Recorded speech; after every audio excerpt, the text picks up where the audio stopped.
여러분 안녕하세요. 호수파파입니다.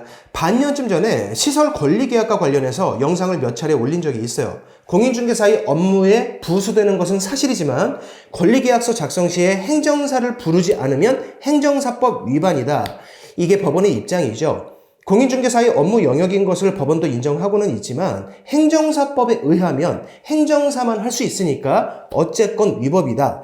현실과 맞지 않는 부분을 지적한 영상들이에요. 그 영상들에는 많은 댓글이 달렸는데요. 최근에 이런 댓글이 하나 달렸습니다.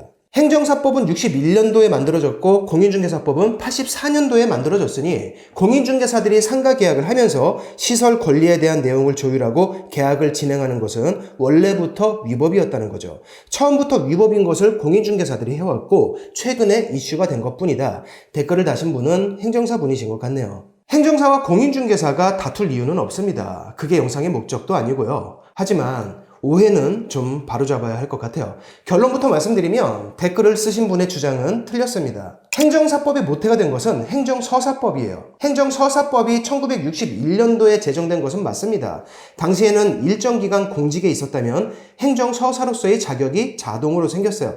지금은 시험을 일부 면제해주죠. 당시에 행정사가 할 수 있는 일은 첫째, 관공서에 제출하는 서류의 작성, 둘째, 기타 권리 의무나 사실증명에 관한 서류의 작성, 이렇게 두 가지였습니다. 그리고 이 행정서사법은 몇 번의 개정을 거치다가 1995년도에 행정사법으로 전면 개편돼요. 그러면서 행정사가 할 수 있는 업무와 자격제도 전반에 걸쳐서 좀 더 명확한 체계가 잡히기 시작하죠. 이게 1995년입니다. 그 이후에 역시 몇 차례 개정을 거치다가 2013년도에 갑자기 행정사법에 이런 조항이 생겨나요.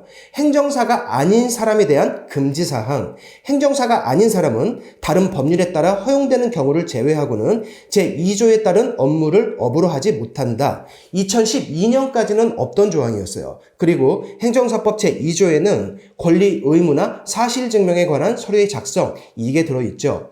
2조에 있는 이 조항은요, 이전에도 행정사법에 존재했던 조항입니다. 행정사는 그 전부터도 그 일을 할 수 있었어요. 그리고 상가중개계약에서 공인중개사가 권리계약을 진행하는 것도 위법이 아니었죠. 그런데 2013년에 행정사법이 개정되면서 본인들이 아니면 위법이라는 조항이 행정사법에 갑자기 추가됐고요. 약 2년 뒤인 2015년쯤부터 권리계약을 진행한 공인중개사들이 행정사법 위반으로 처벌을 받기 시작합니다. 공인중개사의 시설권리계약이 공인중개사 업무에 부수되는 것은 맞지만 그 역시도 권리 의무나 사실증명에 관한 서류의 작성이기 때문에 행정사가 아니면 위법이라는 행정사법에 따라서 어쨌건 위법이다. 법원의 이 논리가 이때 생겨난 거예요. 2013년도에 갑자기 생겨난 그 조항, 본인들이 아니면 위법이라는 행정사법의 그 조항을 말하는 겁니다. 공인중개사들이 상가계약을 진행할 때 권리금이나 시설비를 다 협의하고 조율을 모두 끝내놓으면 마지막 순간에 와서 숟가락을 얹겠다. 그런 의도라고까지 보기에는 좀 그렇죠. 그건 아닐 겁니다. 그렇다면 2013년도의 그 갑작스러운 조항 이후로 공인중개사들이 억울해진 사실도 이해해줘야 하지 않을까요? 부동산 계약과 관련해서 사무실 또는 상가 계약을 진행할 때 권리나 시설에 대해서 조율하고 협의를 마치는 것은 필수적인 일입니다. 공인중개사가 하기 싫다고 안 할 수도 없는 부분이에요. 그리고 그 부분 하나만큼은 누가 보더라도 행정사의 영역이라기보다는 공인중개사의 영역이 맞죠. 공인중개사 업무에서 필수적인 부분이고요. 예전부터 공인중개사들이 당연히 해왔던 업무입니다. 2013년에 행정사법이 개정되면서 그때부터 행정사법 위반이 된 것이고요. 1961년부터 공인중개사들이 위법행위를 해왔던 것이 아니란 말이에요. 지난 영상들에서 말하지 못한 부분이 있어요. 이 문제를 해결하는 방법은 의외로 간단합니다. 권리 의무나 사실증명에 관한 서류의 작성, 행정사는 그 일을 업으로 할 수 있고 부동산 권리계약에 대해서만큼은 공인중개사도 할 수 있으면 되겠죠. 법을 바꾸는 것은 매우 어렵지만 시행령을 바꾸는 것은 상대적으로 간단하고요. 마침 공인중개사법 시행령에 비슷한 게 있어요. 공인중개사법 시행령 제2조에는 임목, 공장재단, 광업재단이 공인중개사의 중개 대상물이라고 명시되어 있죠.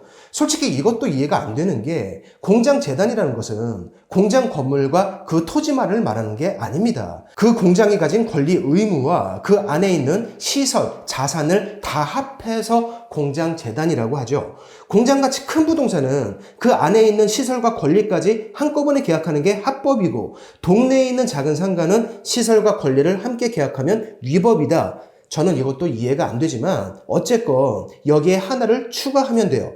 부동산의 매매 또는 임대차 계약에 부수된 권리나 의무의 이전, 시행령에 이 한 줄만 추가하면 행정사와 공인중개 사이 마찰은 불필요해집니다. 하지만 그렇게 되기가 힘들죠. 왜?